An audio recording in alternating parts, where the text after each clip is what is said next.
Welcome back. A favorite Broadway musical is back in Cleveland. Jersey Boys is at Playhouse Square through Sunday, so welcome the fellas here. We'll start out on the end here.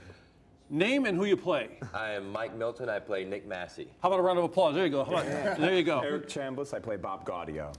Corey Greenan. I play Tommy DeVito. And I'm John Hacker. I play Frankie Valli. Okay, so there you go. There you got the cast. Who can remember all that great stuff? Good to have you in town. Thanks for having us. I'm sure you're having a wonderful time in the snowstorms of Cleveland. Yeah, exactly. Yeah. Cold. Hey, so I was checking this. The show's been around, what, 15 years, since 2005. Yep. What do you think the magic of the show is that keeps it alive, keeps people coming back more than one time?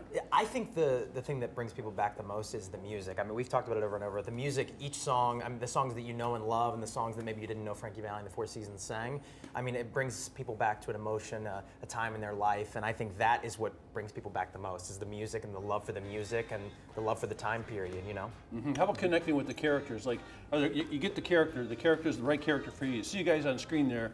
I mean, could you see yourself playing a different character than you're playing? I've always kind of wanted to play Nick, I think Tommy's in there for me. I think I'm not sure what that says about me, but What is it about your character that you like or identify with? You know, Bob, he defines himself as the last piece of the puzzle. He comes in and he not only writes these amazing songs, but he seeks out these incredible opportunities, which really gives them room to launch into fame within a matter of weeks. So I admire his intellect and his drive, and there's just so many things about him that I really look up to. Is there a competition within the gang here, like within the show, that you can identify? A competition? Yeah, between the characters. No, we're all completely equal. I mean, he does a lot of work, but four very different guys too. yeah. Yeah. So how did you come to the character? How did you find this guy? So, I mean, obviously this is a show that's so iconic. This is one of my dream roles, you know. Frankie Valli is one of the penultimate roles in all of musical theater, and I think that's what really drew me to it, was the love for the music and the love for the man himself. I mean, he's had an incredible life, and that's what really drew me to the character in the first place. Yeah. Okay, so the Four Seasons, Frankie Valli, we're going back like 15 years when the show started. The careers go back even further than that. Oh, yeah. What do you think young audiences find and relate to it with this show? well, I also think, going back to the music, they recognize more of the songs than they thought they would. But also, this is a real true story about these four guys, and they were family of sorts, and they came up from the streets. You know, could have easily gone in any other direction, whether it's jail, mob, you know, mafia.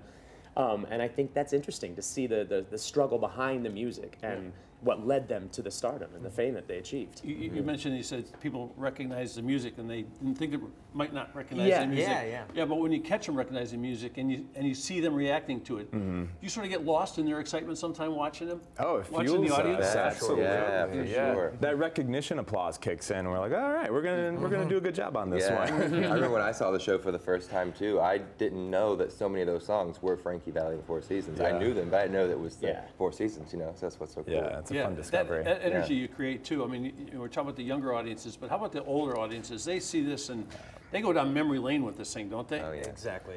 I mean, I have people come with me all the time, and they tell me, you know, can't take my eyes off you was this first song we had our dance to at our wedding. You know what I mean? And that I love that so much. I'm so honored to be able to. We're so honored to be able to bring that music and that emotion, that memory to people. You know what I mean? So guys who love music, you love to be on stage. How hard was it to get to the place you are now today to enjoy this life?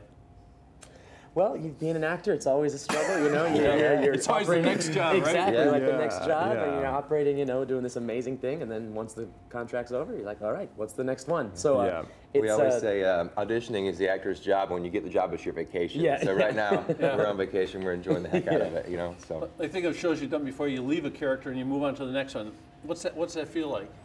It's always exciting. It's nice to embrace something new and start to explore, you know, something different in the art that you have to bring and like the careers that we're each seeking. So are you guys all very glad and very happy I didn't ask you to sing today? Well, they got up very early this morning. We really appreciate it. The show continues at the Connor Palace, a beautiful, beautiful place. How do you guys like playing that place? Very much looking forward to It is unbelievable, isn't it? It's It's like one of those places you dream of as a young actor if you want to be a performer. Like it's grandeur at its best, right? Gorgeous. So check it out, folks. Thank you very much. Thank you.